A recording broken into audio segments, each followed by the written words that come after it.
प्रिय छात्र छात्राओं, यह सत्र वर्ग 10वीं विषय भूगोल चैप्टर पहला संसाधन एवं विकास टॉपिक संसाधन नियोजन तथा संसाधनों का संरक्षण से संबंधित है। इस सत्र में आप संसाधन नियोजन क्या है, भारत में संसाधन नियोजन और संसाधनों का संरक्षण क्यों आवश्यक है देखने जा रहे हैं।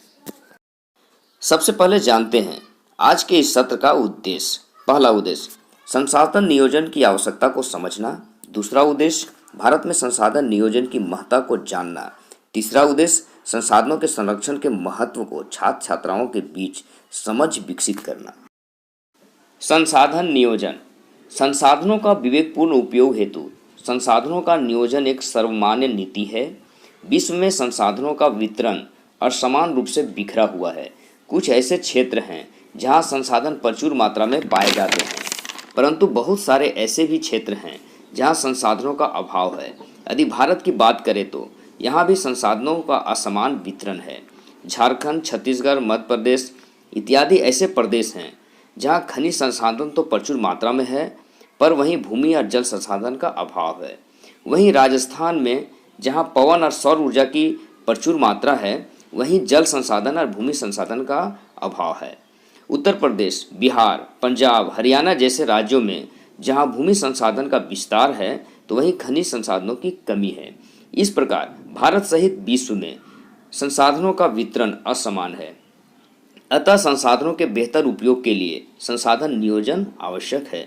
संसाधन नियोजन को निम्न रूप से परिभाषित किया जा सकता है। संसाधनों के उपयोग या उपभोग के लिए संसाधनों का उचित प्रबंधन तथा उचित तकनीकी ज्ञान का प्रयोग करना ही संसाधन नियोजन है। भारत में संसाधन नियोजन क्षेत्रफल के दृष्टिकोण से भारत एक विशाल देश है। भारत में संसाधनों का वितरण असमान है। पठारी भूमि में जहां खनिज संसाधन पाए जाते हैं, तो वहीं जल संसाधनों का अभाव पाया जाता है। इसी प्रकार मैदानी क्षेत्रों में जहां भूमि संसाधन तथा जल संसाधन विद्यमान है, तो वहां खनिज संसाधनों का अभाव है। इस कारण भारत में संसाधन नियोजन आवश्यक है। संसाधन नियोजन एक जटिल प्रक्रिया है। इसे निम्न 3 प्रक्रिया के तहत अपनाया जाता है। प्रथम प्रक्रिया संसाधन नियोजन की पहली प्रक्रिया के तहत देश के सभी प्रदेशों में संसाधनों की पहचान कर उनकी तालिका बनाना। इसके लिए क्षेत्रीय सर्वेक्षण, मानचित्रण और संसाधनों का गुणात्मक एवं मात्रात्मक अनुमान लगाना है। द्वितीय प्रक्रिया के तहत भारत में संसाधन नियोजन की दूसरी प्रक्रिया के अंतर्गत संसाधन विकास परियोजनाएं लागू करने के लिए उपयुक्त प्रौद्योगिकी, कौशल तथा संस्थागत नियोजन ढांचा तैयार करना, अर्थात कल कारखानों की स्थापना करना से है। तृतीय प्रक्रिया इस प्रक्रिया के अंतर्गत संसाधन विकास योजनाओं और राष्ट्रीय विकास योजनाओं के साथ समन्वय स्थापित करना है। इस प्रकार 3 प्रक्रियाओं के तहत संसाधन नियोजन का कार्य किया जाता है। भारत में संसाधन नियोजन की प्रक्रिया आज़ादी के बाद 1952 से प्रथम पंचवर्षीय योजनाओं के लागू होने के साथ शुरू हुई थी। संसाधनों का संरक्षण किसी भी प्रकार के विकास में संसाधन की भूमिका महत्वपूर्ण होती है, क्योंकि संसाधन के बिना मानव विकास की कल्पना नहीं की जा सकती। परंतु संसाधनों के विवेकहीन उपभोग तथा अंधाधुंध उपयोग के कारण संसाधनों का ह्रास हुआ है।